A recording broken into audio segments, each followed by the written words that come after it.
The Trump-Musk nuclear feud explodes into uncharted chaos. Billion-dollar contracts, impeachment threats, Epstein accusations, and a collapsing Tesla stock market. National security trembles as their personal war destabilizes Congress, defense systems, and global diplomacy. This isn't politics. It's a high-stakes power meltdown risking recession, military readiness, and America's global standing. Trump-Musk feud explodes. Impeachment threats, Epstein bombshell, collapsing Tesla stock, GOP panic, national security shaken. Tonight, going nuclear. Elon Musk and Donald Trump's fight over the GOP spending bill escalates and explodes into a brutal public feud. Then the fallout. The president threatens to cut Musk's big federal contracts, and Tesla shares get crushed. Plus, Musk supercharges his attack on Trump's trade war, predicting a tariff-induced recession as the 11th hour gets underway on this Thursday night. Here we go. Good evening once again. I am Stephanie Ruhle, live from Los Angeles, and it is day 137 of the second Trump administration. And today, we saw the massive collision of money, power, politics on the public stage. It was basically like a 10-car pileup on the 405. The big breakup that so many saw coming between the president and the world's richest man, well, it finally happened. Today, Donald Trump and Elon Musk absolutely trashed one another publicly. It was quick and a nasty turn in the relationship that shaped the 2024 election and a bond that directed the first 6 months of the second Trump White House. Elon Musk, who is often referred to as the shadow president. My colleague Garrett Hake has all the twists and turns of what was a tumultuous day. Tonight, the stunning public breakup. Elon and I had a great relationship. I don't know if we will anymore. I was surprised. Just days after that lavish Oval Office send-off. He's done a fantastic job. So I expect to remain a friend. Musk now in a nasty public feud. I'm very disappointed in Elon. I've helped Elon a lot.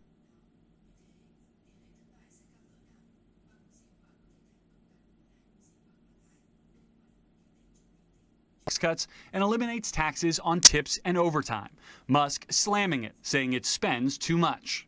Elon knew the inner workings of this bill better than almost anybody sitting here. The president, who recently showed off his Tesla at the White House, saying Musk's opposition began because the bill eliminates electric vehicle tax credits, which hurts Musk's business.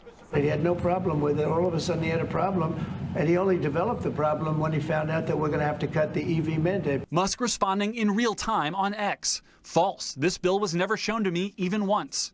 Moments later writing, whatever, keep the EV solar incentive cuts in the bill, but ditch the mountain of disgusting pork. I pressed Trump about Musk's criticism. And this is the guy you put in charge of cutting spending. Should people not take him seriously about spending now? Are you saying this is all sour grapes? No, he worked hard and he did a good job. And I'll be honest, I think he misses the place. People leave my administration and they love us. And then at some point they miss it so badly, and some of them embrace it and some of them actually become hostile. I don't know what it is. It's sort of Trump derangement syndrome. Put the signs up, put the hat on, let's go. All of it a sudden shift for Musk, who enthusiastically campaigned for Trump. Today, the president suggesting he would have won in 2024 without the support of the world's richest man. I think I would have won. Susie would say I would have won Pennsylvania easily anyway. Minutes later, Musk firing back, writing, without me, Trump would have lost the election. Such ingratitude. And this afternoon, the war of words escalating even further. President Trump posting, Elon was wearing thin. I asked him to leave. I took away his EV mandate, and he just went crazy. And that the easiest way to save money in our budget, billions and billions of dollars, is to terminate Elon's governmental subsidies and contracts. Musk then writing, time to drop the really big bomb. Trump is in the Epstein files. That is the real reason they've not been made public. Musk offered no evidence to back up his accusation, and nothing made public has implicated Trump, who's denied any involvement in Epstein's criminal behavior. The White House responding to Musk's claim, saying it's a, quote, unfortunate episode from Elon. The president late today posting, I don't mind Elon turning against me, but he should have done so months ago. This is one of the greatest bills ever presented to Congress. Across the board, Meanwhile, as all of this unfolded, Tesla's stock plummeted, losing over 14% of its value. Reuters is now reporting that Trump's team held multiple meetings today to deal with the fallout from Musk's post. Yeah, of course they did. Do you know why? Because this situation has everyone across the globe focused on it. I think more people were on Twitter today than have been in years. And absolutely everyone is talking about it, including some Republicans in Congress. It's not helpful, but I don't think it changes their trajectory in any way. It clearly is personal, but look, it seems like it's more than the EV mandates. Look, I don't know what motivated this disturbance to begin. Elon, I've had a lot of love and respect for you for what you've done for this country over the last several months, but you've lost your damn mind. You've lost your mind. Enough is enough. Stop this. I don't think it's healthy. It doesn't dim the fact you got two men that are saving this country. And I don't care what they say. I don't care how much fighting they do. I admire both of them. Now he's calling for his impeachment. I mean, it's just going off the deep end. Does Musk have any sway up here anymore? I'm sure he does with the Democrats, but you know, he's got a huge checkbook. Can we just talk about Congress for a second? We admire both of these men. They're saving the country. I love the guy. The guy who today said that Donald Trump is in the Epstein files, agreed that he should be impeached, said he's about to cause a recession, and Elon Musk, who credited himself with Republicans winning Congress and Trump winning the White House. But yes, those Republican lawmakers love the guys. And I just want to, for you at home, if you thought that Donald Trump was so enamored by Elon Musk's power and influence and wealth, they were never going to break up, you were wrong. If you believe that Elon Musk wasn't happy with the bill and wasn't happy with the way Doge was treated, but he would get over it, you were also wrong. If you believed he was headed to Austin, Texas to spend all of his time and attention on Tesla, clearly you were wrong. However, if you look back in history and said every person who has power and influence, who likes the spotlight, who gets close to Donald Trump, eventually gets burned, well, my dear, you are absolutely right. So let's get smarter and bring in our leadoff panel here in LA tonight. Peter Baker's here, Chief White House Correspondent for the New York Times. Max Chafkin, Bloomberg Businessweek journalist and co-host of the Elon Inc. podcast. And Jessica Yellen, founder of the News.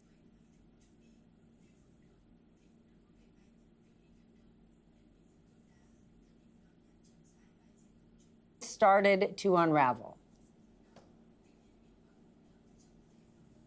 Oh, your audio's not working. Peter, try again. Sorry. I would say that this is the least You know what happened, Peter? Elon Musk has so much control over technology, he immediately cut your mic because he was afraid of what you might say.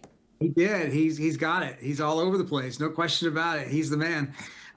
Look, of all the surprising stories we've had so far this year, this is the least surprising story of all. It is remarkable, but not the slightest bit surprising. This was almost inevitable. Everybody saw it from the beginning. You have two very big characters, both mercurial, both erratic at times, both easily offended, both very certain of their own specialness, and both inevitably heading toward a confrontation. The only thing that's surprising is that it happened particularly now as opposed to a month from now or 2 months from now, because it felt like there was something that happened almost certainly. Now, it's important to know that as remarkable as this was, and as stunning in some ways as it was, because it was so harsh, it was so personal, it was so escalatory, it may not be the end of the story. We'll have to see what happens. I mean, what is remarkable about Trump is sometimes people get into these big fights with him, and then sometimes they end up making up. And there's a lot of reason for Trump at some point to want to make up with Elon Musk, who's got several hundred billion reasons why.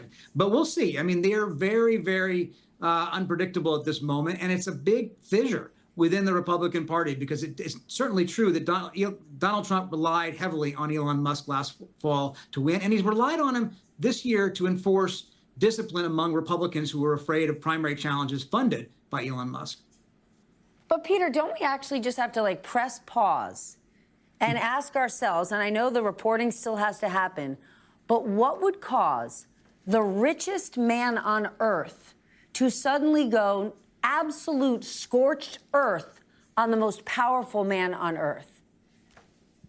Well, look, he's an unpredictable character to begin with, right? I mean, like, he is one of the more colorful characters we've ever seen in American politics. He's out there, fathering children with multiple mothers, and he wants to take us all to Mars. And he, appears in a conference for conservatives with a chainsaw, and he appears in the Oval Office with his child, and he's been, according to the reporting in my newspaper, last year's campaign, using certain substances more than a doctor would want you to use them. And so, it's hard to say. He's obviously suffered a lot economically in the last few months. His reputation has been hurt. It's not the best business model for an electric car vehicle salesman to associate himself with MAGA, which doesn't like electric cars. But, at the same time, he had access that very few other people of his type have ever had to power. And I think it obviously, he was both enamored of it and burned by it. Jessica, what about the path of absolute destruction Elon Musk leaves behind, right? Elon Musk is so wealthy and so powerful. He can leave scorched earth behind him, get on his rocket ship and leave, right? He joined this administration. Tens of thousands of people lost their jobs, right? Bill Gates said to the Financial Times, quite a picture, the richest man in the world killing the poorest children in the world, referencing basically demolishing USAID. Never in U.S. history have wealthy, powerful business people who have always had influence had such a stronghold inside the inner workings of the government. Week 2 of this administration, it was as though Elon Musk was the boss of the cabinet. And it's an important question you're asking, because it's so easy to focus just on the drama and not look at the human impact and the destruction he's left behind. Hundreds of thousands of federal workers out of jobs, scientists who can't do their work right now as we speak because they've been defunded, and more than 2 million people just in northern Darfur alone famished on the brink of starvation because of USAID cuts. He left that destruction. He's clearly thinking about himself. The question is now, what else is he planning? There's a lot of dispute in Silicon Valley and in the tech world right now about what's really driving this by Elon Musk. And so the folks I'm talking to, some of them think it's just, he's Space Karen. He's basically... Whoa. He's Space Karen? That's the saying, yeah, Space Karen. Oh, my God. He's Regina George, releasing the burn book, right? It's just a meltdown. The other part of the thesis is that a different view, that he actually thinks that he's been a kingmaker before, he has political influence through X, and that he believes that he truly can destabilize Trump and undermine the administration, undermine the policy. The most far-out theory is that he actually wants to bring in J.D. Vance, who is more aligned with his thinking. This is the conversation that's taking place in California tonight. Max, what is your take? I mean, you understand this guy. New York Times is reporting that Elon Musk's own friends and peers were in absolute disbelief watching this. Yes, Elon Musk isn't happy with the budget bill, but the level he's taken it is so far beyond how bad the bill is. People are shaking their head going, what could have this man this angry? It's clearly not EV subsidies. He can just lower the price of Teslas and get over that. I do think that the EV subsidies are part of that. I don't think that Trump is entirely wrong. And the reason I say that is because when Trump was running for president talking about getting rid of these subsidies, Tesla was a very different company. It was a company with a really successful brand, had a lot of bipartisan support, and that has been absolutely torched. You've seen it in the sales. He just doesn't have the financial flexibility there that he once did. The other thing I'll say is I've been covering Elon Musk for something like 18 years. And I have never seen him behave in such a self-destructive way. I mean, it was just a week ago we saw that story in the Times about the drug use. And honestly, this feels more self-destructive than what was alleged in that story. And you see it showing up in the share price, in the way Tesla stock is moving. It moved 1% on Friday because pretty much everyone knew that he was using ketamine. He had smoked weed on the Joe Rogan podcast. This is different because it just doesn't feel strategic. He's picking a fight with the world's most powerful man. He's already torched his brand with liberals. He's in danger of now torching it with Donald Trump supporters. You're going to see bumper stickers that not only say, I bought this before he was crazy, which is what all the liberals have put on their cars. You're going to see, I bought this before he beefed with Donald Trump or something like that. So he's really going to find himself potentially in this political no man's land. I don't think there's any strategy here.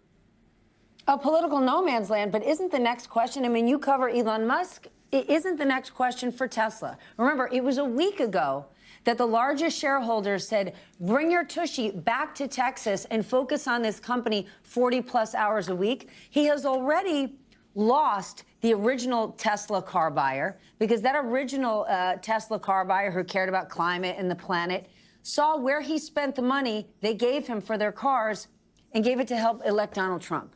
Now that MAGA crowd that were never into EVs, but maybe they believe that sales pitch Donald Trump made on the front lawn of the White House, were buying in. Now he's alienated both of those groups.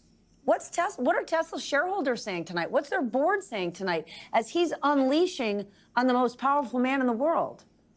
I mean, these conversations are very delicate, especially when you're talking about the board level. Tesla's shareholder base is really not like any other company. It is much more a pro Elon Musk.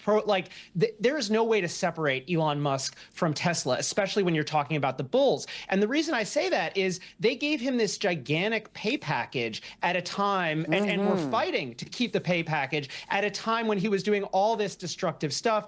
This 24/7 promise was never super credible. I don't think anyone really believed he was going to completely get out of politics, but threatening to mount an impeachment campaign, threatening to start a third party as he did today, threatening to drop the Jeffrey Epstein dirt, just making these wild accusations. Like, all of this just goes beyond that. I think there is going to be a point where you see some of the Tesla bulls start to ask themselves, and I don't think this is going to be a majority, but start to ask themselves, are we really making the right decision? Are we sure that this company, that this person is the best person to run this company? That is not going to happen quickly, but that is just starting now, I think.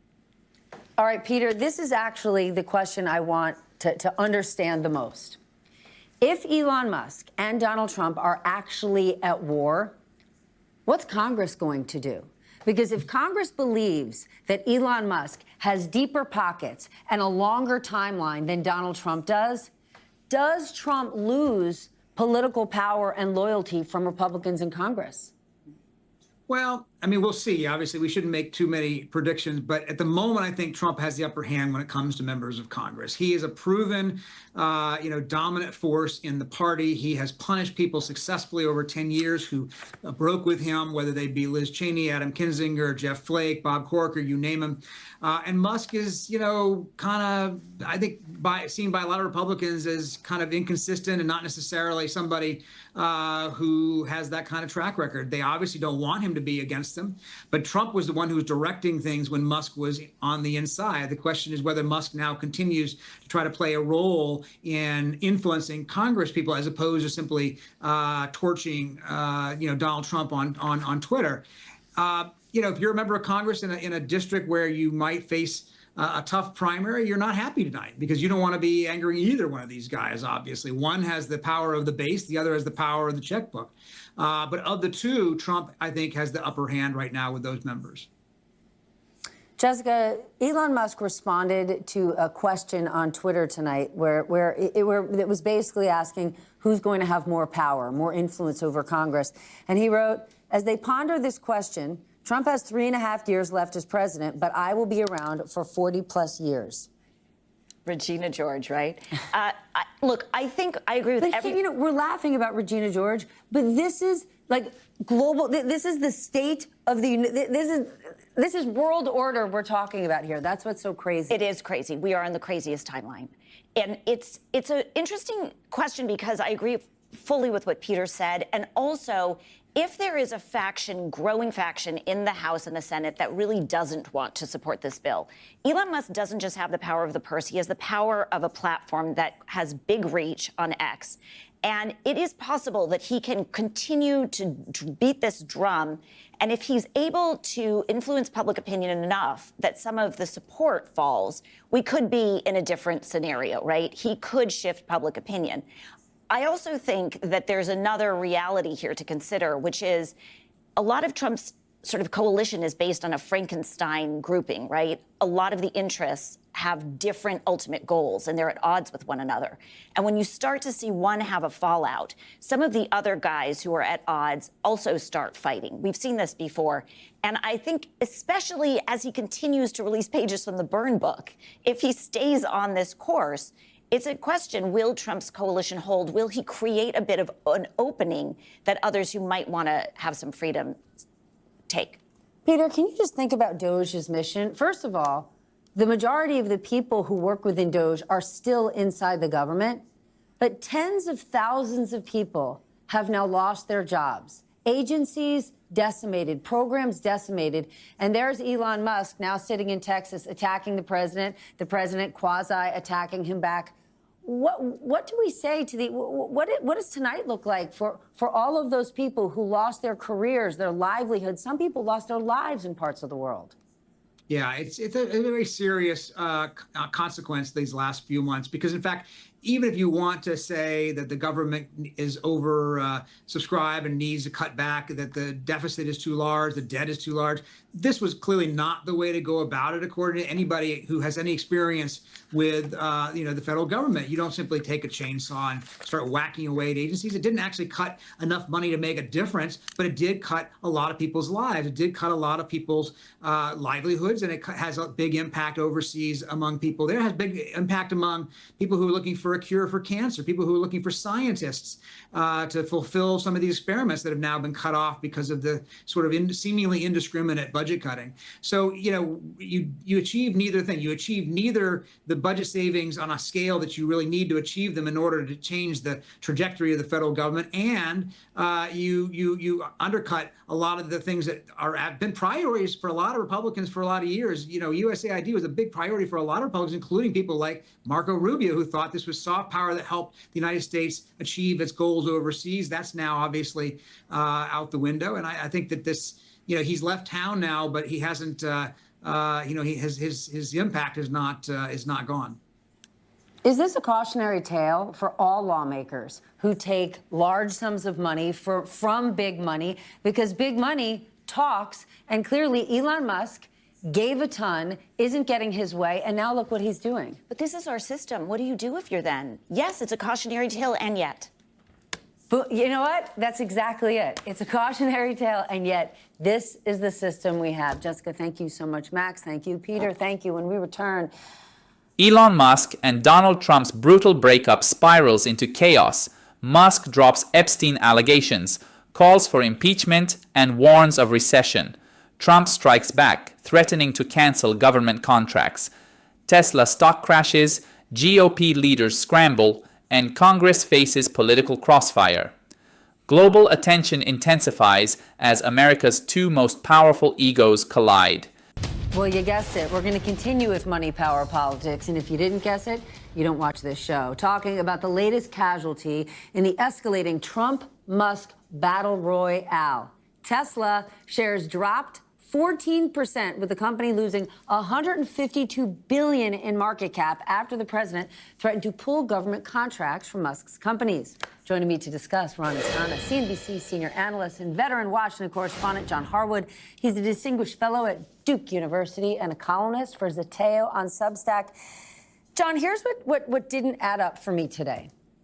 Elon Musk went absolute scorched earth on Donald Trump, invoking Jeffrey Epstein, impeachment, recession, right? A devastating trifecta, some of which not even remotely rooted in any fact that we're aware of. Yet Donald Trump didn't go scorched earth back. And remember, that's what he's famous for. Melania Trump, once said, "My husband's not a bully, but if you hit him, he'll hit you twice as hard." Trump's response was, Elon Musk really liked working here. I bet he'll want to come back. And then he threatened to pull government contracts. That doesn't seem like Trump hit him back twice as hard. Does it seem that way to you?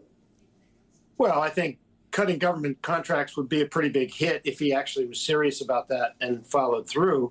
But I also think that Donald Trump knows that it's not in his interest for this to blow up any further. And so I think that he also may have some vulnerability on the Epstein front. Who knows?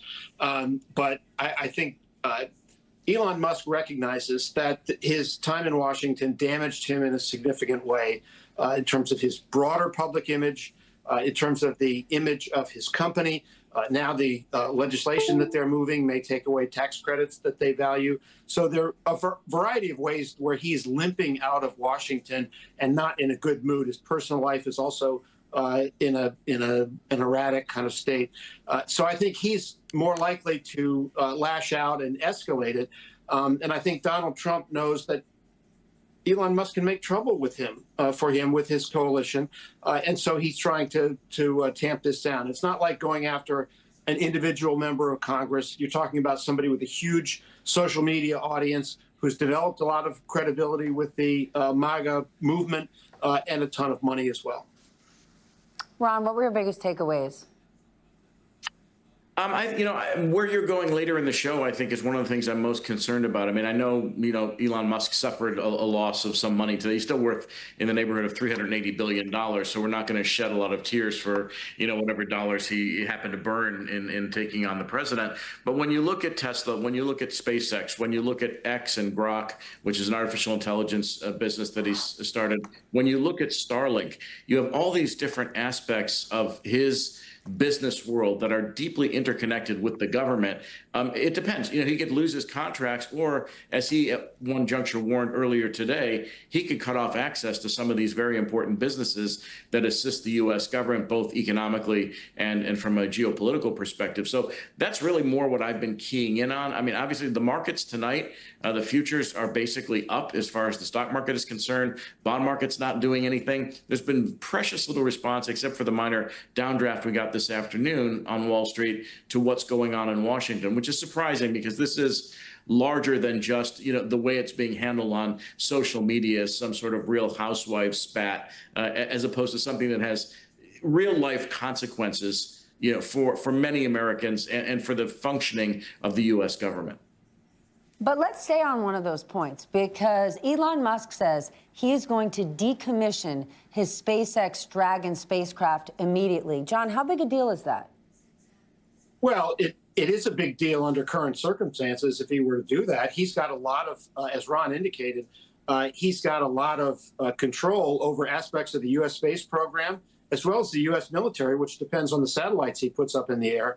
But one thing I think we also can't dismiss the possibility of is, while Trump is threatening his contracts, Donald Trump is somebody who has shown he would go way beyond what anyone thought the bounds of the law would be. Some people in the defense industry have thought that Musk's role is privatized in a way that is not in the interest of the United States. So it's not beyond the pale that somebody like Donald Trump could initiate some sort of effort to nationalize those companies. I'm not predicting that or anything, but Donald Trump has jumped the shark in many ways in his battle against Harvard and other aspects of the early months of his presidency. And I wouldn't put it past him to try to make some more serious trouble for Musk companies.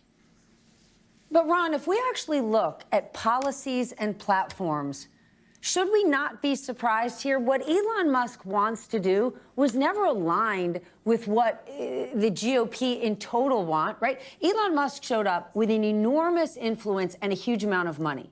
And he actually would have been able to cut $2 trillion with Doge if he would have cut Medicare and Medicaid and Social Security, which Elon Musk was happy to do.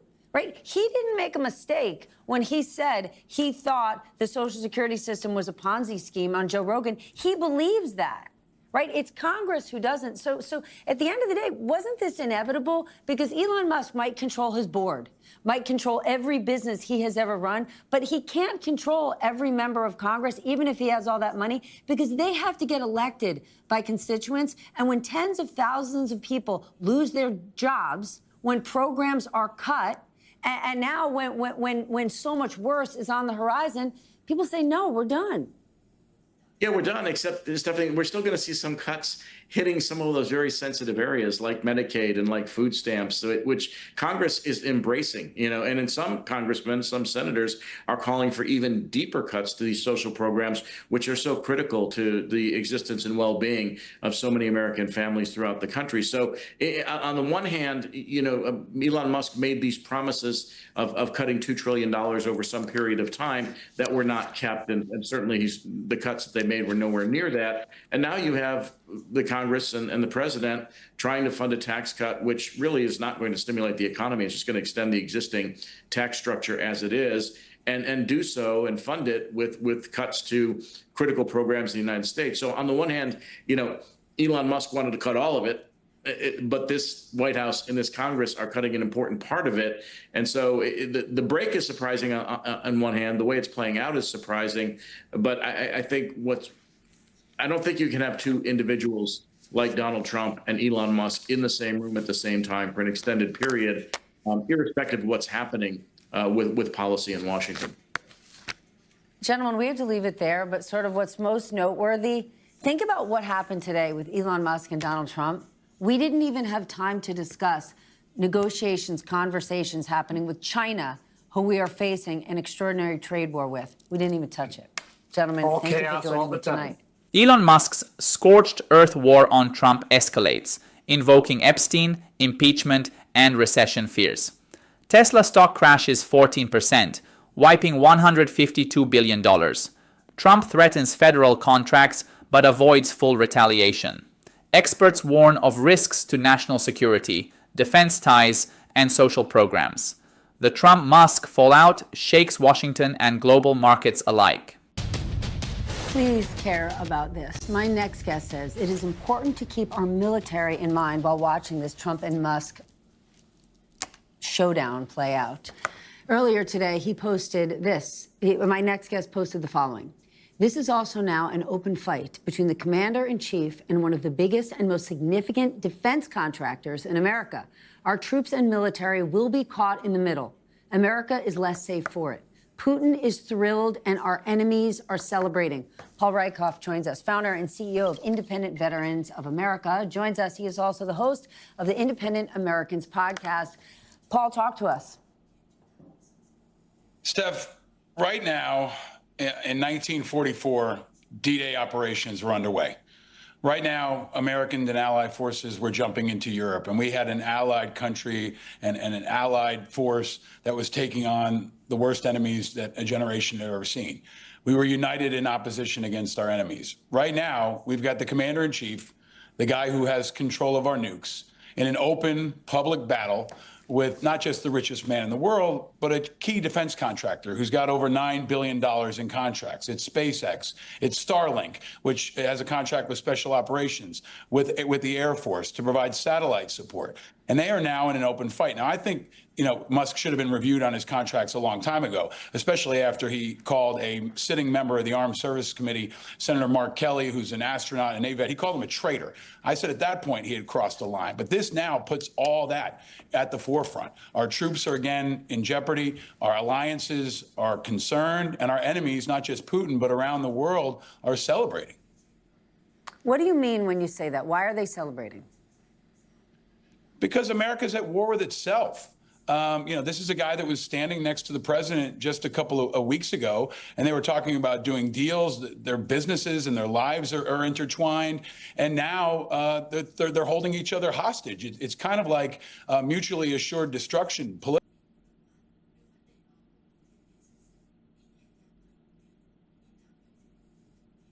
Politically, to use kind of like mutually assured destruction politically, to use Ukraine's got. We're not focused on China. We continue to be at war with ourselves. And if you think back to the days of start and to have our president at war with a former, there will be casualties. So I am not cheering about this. I am not popping any popcorn. I'm not smiling. I am concerned about our national security and the deep division that this creates and the distraction that it creates, not just for Trump, but for our entire national security apparatus. We're not focused on the key meeting that happened with Germany today. We're not focused on on the momentum that Ukraine's got. We're not focused on China. We continue to be at war with ourselves. And if you think back to the days of Osama bin Laden, this is like a dream for Osama bin Laden, to have us tearing each other apart and to have our president at war with a former ally, a key defense contractor, and someone who also has a massive media megaphone that continues to grow in strength, would have any enemy celebrating.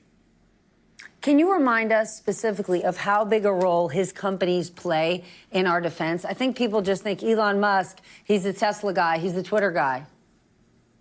Well, part of it is that we don't even know. I mean, there's Starshield, which is classified, which is some kind of offshoot under SpaceX, which reportedly, also controls some satellites. There are, I think, 7,000 satellites that Starlink is responsible for. And to just put this in perspective, there was some debate about whether or not he could just shut off the lights on Ukraine. The Ukrainians were concerned because they had Ukrainian forces that were dependent upon Starlink to provide internet access in remote places.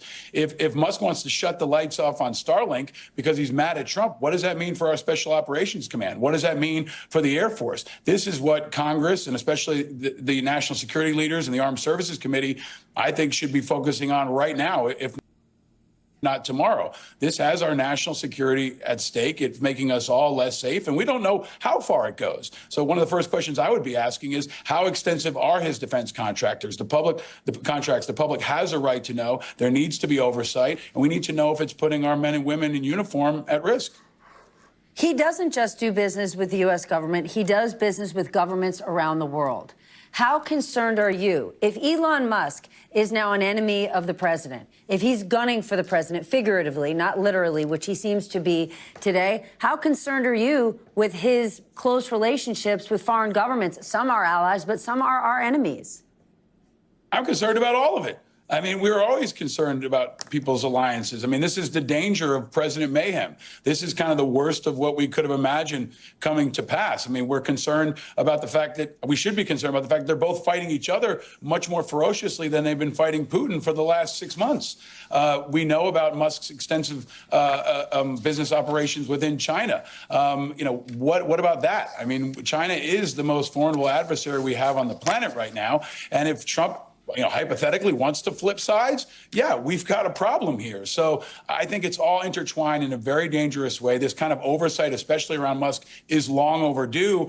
And now it's finally come to pass. So this is a time, especially for Republicans who care about national security, to stand up and be counted and say where they stand, because this is much bigger than politics. This is about keeping Americans safe. And I think D-Day tomorrow is a really important reminder of the human cost of division, the human cost of when America is divided, and what can happen when we're united. We're all going to reflect on the tremendous sacrifices and the values that America stands for and should stand for, and those are the values we have to put in front of these guys and all of our country right now. Paul, thank you for being here tonight. I appreciate it. You got it, Steph. Thank you. Paul Rykov warns that the public feud between Trump and Elon Musk, a key U.S. defense contractor, threatens national security. With Musk's ties to Starlink, classified defense projects, and foreign governments, the conflict risks undermining U.S. military readiness, while adversaries like Putin and China benefit from America's internal divisions. All night tonight, we continue to follow the money power politics. The more the breakup continues between Donald Trump and Elon Musk. Earlier today, Musk took aim at the president over his trade policy, posting that tariffs will cause a recession in the second half of the year. I know lots of us have been saying that for a few months, but Elon Musk has not. Meanwhile, empty containers are piling up at Los Angeles ports as the impact of Trump's trade war is playing out. Joining us now, Gene Soroka, Executive Director of the Port of Los Angeles. Gene, Elon Musk is predicting that a recession is coming because of the tariffs, but you actually know. Take us to the Port of Los Angeles. What's happening there? Good evening, Steph. What we see right now is the last 7 days, we averaged about 5 ships in port each day. I don't know what that means. That's less than half of what it should be this time of year. And because of that, only half the dock workers that go into the hiring hall to bid on jobs are getting work. The other half are going home. So we're seeing this right now in real time. Today is our first double-digit ship day at the Port of Los Angeles in weeks. Okay, but hold on. If things are down 50%, we're still in the 90-day pause period. So the real tariffs, quote unquote, the biggies, haven't even hit yet. Do you think it's going to get worse?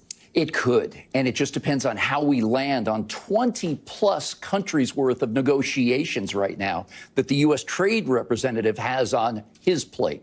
So I'll take you through this real quick. Please. We saw a lot of front loading of import cargo for 10 months since the campaign hold on. trail. So bigger companies that could afford it felt like the tariffs were coming and they front loaded and ordered. That's right. what you Try mean? to keep that cost down. Okay. Right. So for 10 months, we were running peak season volumes. Didn't have one ship backed up. The cargo was flying in and out of the port. And then on April 2nd, tariffs across a variety of countries, 110, I believe it was. And a couple days later, you saw the explosion on the 145% tariff on China. Importers just slammed on the brakes. There's no way they were going to buy at those prices. And what we saw then in May, 17 canceled sailings, shy of 250,000 containers that we were expecting, never showed up. The month of June may be a little bit better, but folks, especially the small to middle-sized businesses, which make up... that are not flush with cash. That's right. And they're the majority of the people that work at Port of Los Angeles, right? The big guys are only a handful. No one company has more than a 5% share of the port's business. So it's the little guys who are dipping into that cash to try to buy the bare necessities at these tariff rates. 30% is just an average. Auto parts are 57, baby shoes over 90. So you were just talking about the U.S. Trade Representative, but you also talk to foreign countries. You talk to foreign companies. You were in Europe last week. What are you hearing? Well, first, they're checking me out. Every room I walked into, a hush came over. Then I had to reintroduce myself. Been in this business a long time, but LA is different. The port wants your business. We value these relationships. Okay, but hold on. Even if you want their business, if the tariffs are what the tariffs are, people can't do business. That's right. So first, make sure that relationship is there. But second, if this eases, and you hope it will, because folks are pushing back, you got to be right there in front. What is the government telling you, the U.S. government? I'm on a supply chain committee advisory committee for the USTR. We have calls on a regular basis. The rank and file folks are working really hard, but they've got a self-imposed deadline coming up here. China is on August the 11th. The rest of the world is July 8th. To try to get negotiations done with all these countries in that limited time frame, it's going to be really difficult. I know you're not an economist, but you're certainly an expert when it comes to the port and imports. Do you think Elon Musk is right? Second half of this year, we could be in a recession because of the tariffs? We're halfway there by definition. First quarter GDP decline, and the Beige Book just came out yesterday. First 6 weeks of the second quarter also show business contraction. I do. Gene, thank you for coming. I appreciate you joining us. We'll be right back with more. As Trump's trade war escalates, Elon Musk warns tariffs may trigger a recession by late year. At the Port of Los Angeles, cargo traffic has dropped 50%, cutting jobs and hurting small businesses. Ongoing global negotiations face tight deadlines, raising fears of further economic downturn as importers halt purchases. The Trump-Musk clash now threatens America's political stability, economy, and national security. From Epstein bombshells to collapsing Tesla stock, defense risks, and trade war fallout, their feud fuels division at home while empowering adversaries abroad. As Congress wavers, global markets tremble, and U.S. alliances grow vulnerable, the stakes keep escalating.